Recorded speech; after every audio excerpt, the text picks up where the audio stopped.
Michael, absolute pleasure to meet you. How are you keeping today, pal? I'm not bad. It's been such a long time since you saw Elijah on screen. When you read the script, what were you delighted to see Night in terms of direction he took the character? When you read it, it's like, oh, this is so cool, can't wait to get involved.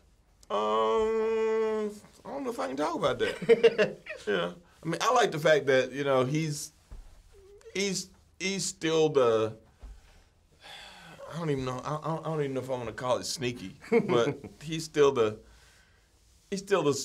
sharpest knife in the chopping block. Yeah, well, coolest guy in the room. I also love, away from like the incredible performance, congratulations. Thank you. Your passion for this just really jumped off the page. I love the story of you meeting Night and just saying, you know, when we make this sequel, motherfucker, you know. What is about Elijah that you just were itching to get back in and jump? Because Unbreakable has aged so well. Because when it released, people just didn't get it. But it's really ahead of its time. Were you just itching to just see where this character was?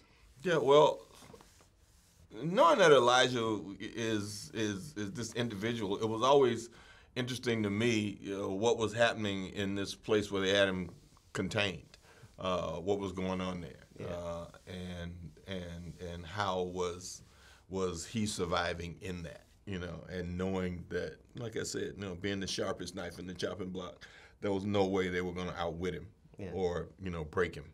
He'd already been through enough, you know, physical pain and everything else in his life that, you know, there was pretty much nothing they could do to break him or change him.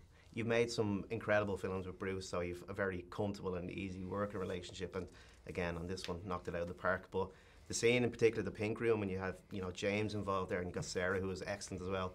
What was that like, just to get in and mix it up with those two guys as well? It's kind of, you know, all I had to do was kind of sit there and kind of observe that, you know. And I don't want to give a spoiler, but yeah. Actively watch what was going on, you know, actively, you know, quietly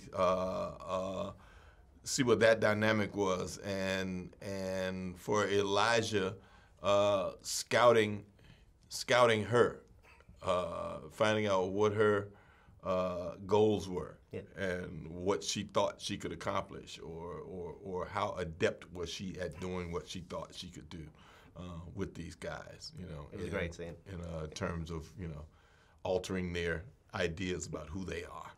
I love the fact that Night, I met him a few months ago, and he said that he personally financed part of this film. As such was his love for it. And I mean, I have to admire the man for the risk and obviously the craft involved. That really kind of mixed as well. It's a blockbuster, but it's really, really intimate. I mean, and you've made a plethora of amazing films from small to big. Does this feel even unique for someone of your impeccable CV? It does. I haven't seen it in a while, but for me, the pacing and tone of it is, you know, different. Yeah, people want it to be a particular thing, and hopefully when they get in there, that thing will happen, but they'll also be satisfied by the unrushed tension of it all as they watch these characters unfold in a very interesting sort of way. Yeah. Busy year ahead of you. When you take some time off to come back to Ireland and play some golf, man? I wish I knew. If only I could tell you. You have to. I have no idea. Because you've got, what's it, Captain Marvel, Spider-Man, the slate. You need a break, man. Yeah, I got to do the press, and then I got to start Hitman's Wife Bodyguard. Just blame me. Just take it all on people right. like me. Yeah. But was it, you told a colleague of mine, I think, your scheduled, I think, was Belfast. You were intended for the Blob and it didn't come true, but you just have to come back. Never happened. You come back and have a word with the Star Wars people, you know. Throw your name into the hat for that. No comment. I'm that guy, you know. Look, all you gotta do is call. Yeah. But fond memories of your time in Ireland, anyway. When you have been here. Yeah. What are they? Yeah. Have you had any particular ones stand out? I've had great times in Ireland. I've also the sickest I've ever been in my life. I was sick in Ireland too.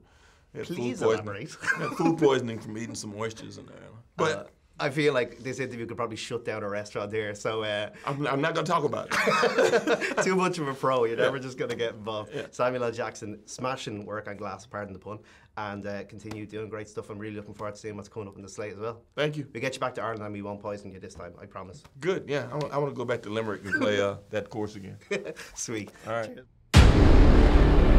My bones break easily. I've had 94 breaks in my life. But you have an extraordinary IQ.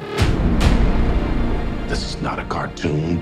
This is the real world. No way. And yet, some of us still don't die with bullets.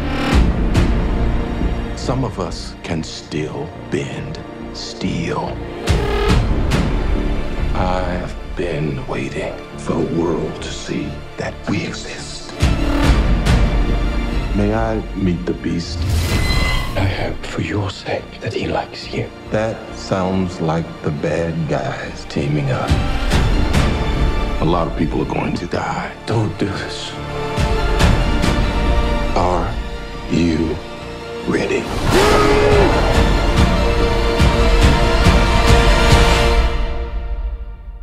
What do we call you, sir? First name, Mr. Last name, Glass.